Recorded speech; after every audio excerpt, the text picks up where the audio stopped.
Hey everyone, and welcome. September, wow, what a month for gaming, right? It was absolutely packed with huge publisher events, some massive releases, and honestly, some really fascinating, kind of weird trends. We've got so much to cover, so let's just dive right in. All right, so here's the game plan. We're going to kick things off with the big showcases from Nintendo and Sony. Then we'll kind of zoom out and look at the crazy money this industry is making. After that, it's all about the console wars heating up, the biggest games that actually dropped this month, and we'll wrap up with what's new on services like Game Pass and PS Plus. Okay, let's start with the big guns, Nintendo and Sony. Both of them held these major events in September, and man, they came out swinging. We got reveals that have the community buzzing and will probably keep us talking for months, maybe even years to come. So, Nintendo celebrated the 40th anniversary of Super Mario this month. But, you can see here, it was a very different vibe compared to the 35th.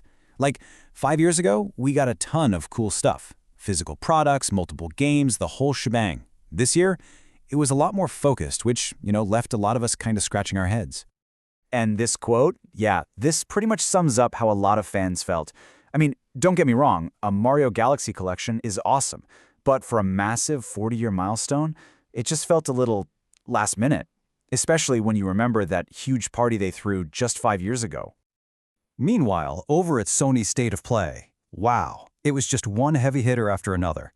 We got the reveal of Soros from Housemarque, the wizards behind Returnal.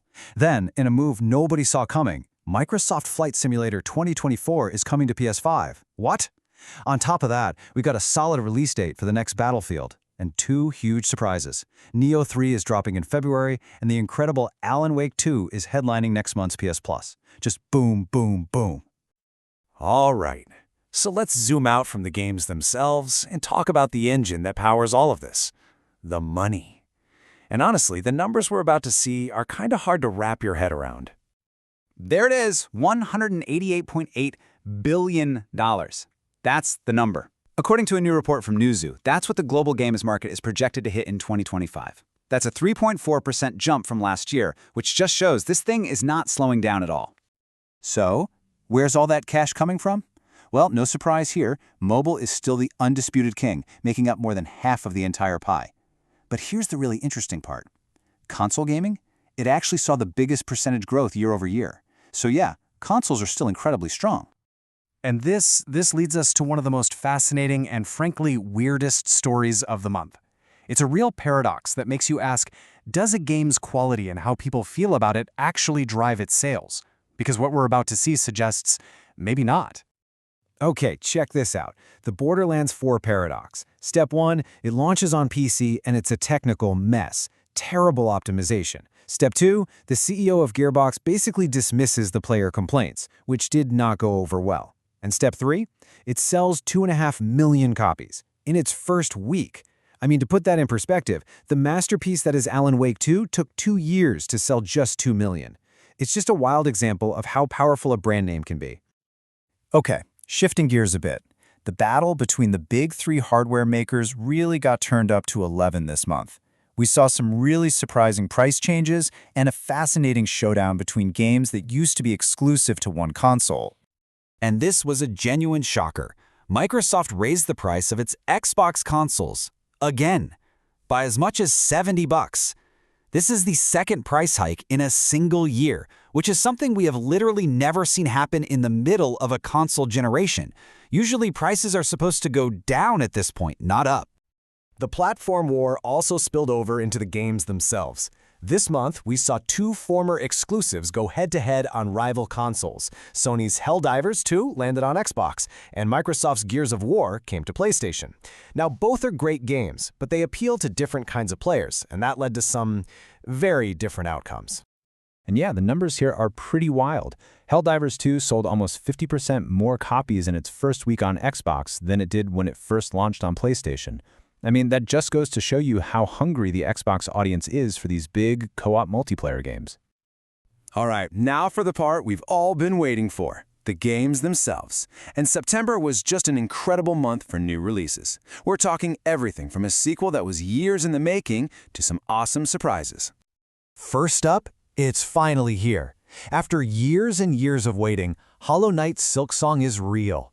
The first game was this massive indie darling, right? Beautiful art, super tough gameplay. The hype for the sequel was just completely off the charts. And you know what? It absolutely delivered. The game got universal praise. This quote nails it. It's like Super Metroid and Dark Souls had a beautiful, punishing baby. And all that love turned directly into sales. It became this commercial juggernaut, moving over 4.2 million copies in just 2 weeks. Incredible. Next, we've got Dying Light: The Beast. This is a big spin-off in that awesome zombie parkour series. The franchise is known for that thrilling mix of free running and trying not to get eaten, and this entry was all about refining that formula. And the reaction was just overwhelmingly positive. Pretty much everyone, players and critics alike, called it an absolute blast. They loved the gorgeous visuals and the smart ways it improved on the parkour and the combat. It very quickly became a real contender for Game of the Month. And finally, Sega's Blue Blur is back on the track in a new kart racer, Sonic Racing Cross Worlds. But listen, this wasn't just your standard racing game. It came with this really inventive new mechanic that was designed to completely shake things up. And this one was a genuine surprise hit. I mean, even people who will tell you flat out, "I hate Sonic," ended up loving this game. And it's all because of that core idea. The tracks literally change and merge in real time while you're racing. It's a fantastic concept that just makes the game pure, chaotic fun. Okay, to wrap things up, let's look beyond just buying new games and see what got added to our subscription libraries.